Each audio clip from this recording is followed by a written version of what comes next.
There's something truly special about the Strange Men series. It's not just another RPG horror game.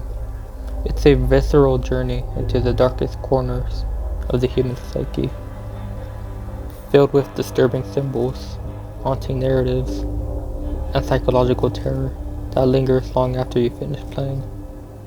The Boogeyman, Sandman, and Crooked Man. 3 titles that are often overlooked by those who only scratch the surface of the horror genre. But for those who've experienced them, they understand. And today, I'm going to take you on a journey through those games. I'm going to explore why I believe they were beyond their time, and why they stand out in the crowded world of RPG horror games, and why, in my opinion, they surpass even the well-known Aoni. This series isn't about monsters in the traditional sense. It's about confronting the monsters inside yourself, and that, my friends, is where the true horror lies.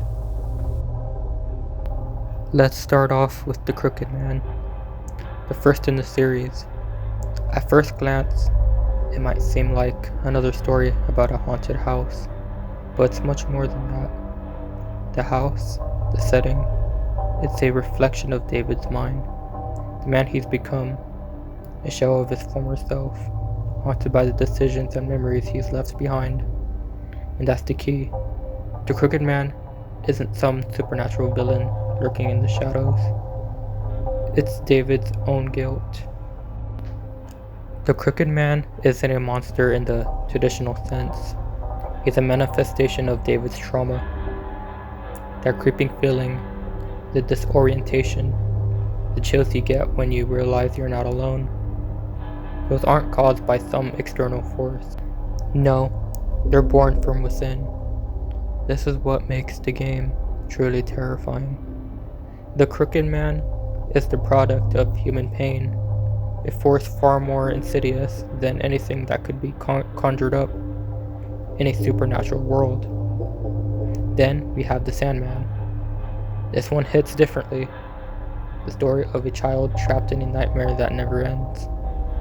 The Sandman is a game that taps into that deep, primal fear of being a child again, vulnerable and helpless, unsure of what's real or imagined. And the deeper you go into the dreamlike world of this game, the more it twists you into believing the nightmare isn't a dream, it's a reality. The symbolism here is striking. A fear of the unknown, a fear that we can't escape from, no matter how hard we try. And finally, the Boogeyman. This game doesn't shy away from grief and loss. It's raw, visceral, and it doesn't let go. The protagonist is haunted by his fears, and those fears are literally chasing him down. But it's more than just a fear of the dark. It's the fear of facing what we've done, of confronting the guilt and regret that we often bury deep within ourselves. This is no mere monster under the bed. This is an embodiment of personal trauma, stalking you until you can no longer run.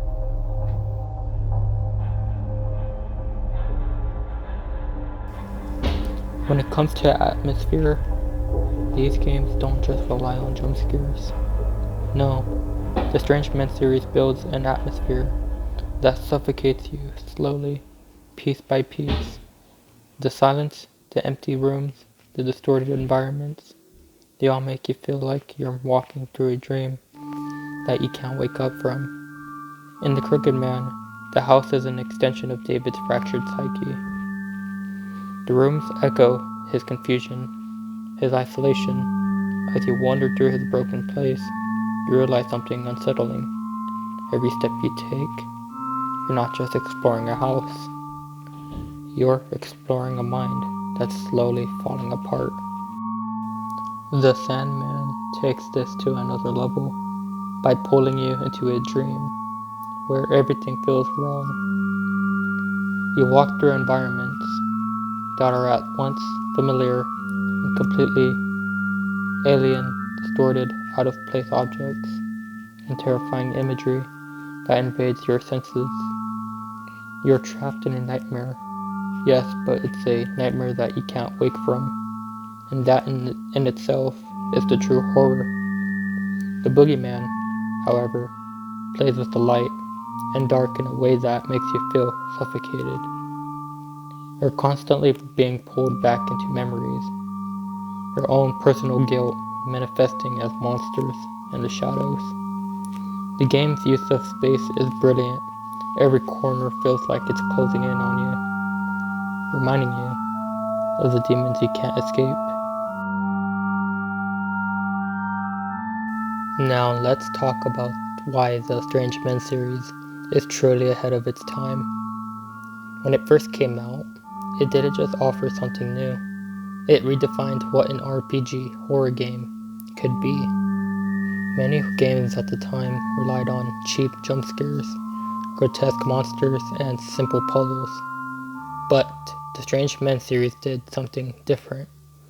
It focused on the psychological, on building tension and unease through atmosphere, symbolism, and storytelling.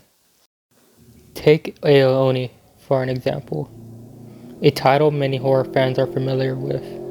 It's a game where a monster relentlessly chases you, forcing you to hide or run.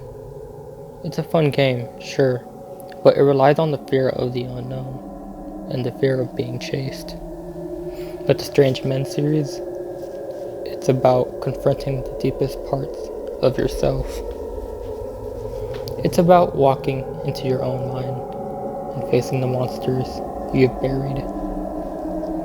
Each game is carefully crafted to keep you on edge.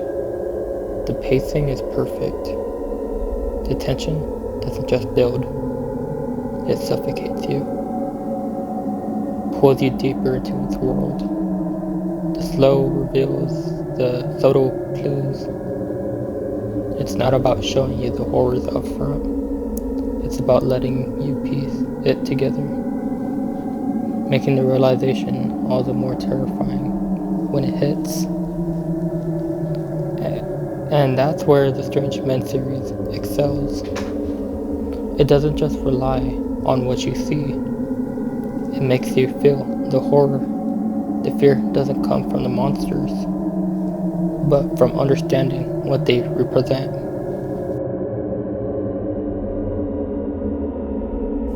What truly makes the Strange Men series so unforgettable is its storytelling. Every game is a tragedy, and I mean that in the purest sense of the word. The characters aren't just thrown into supernatural situations. They're driven by pain, by trauma, by guilt, and they're desperately trying to find their way out of a world that only seems to get darker the deeper they go. David, Sophie, and Keith are all tragic figures.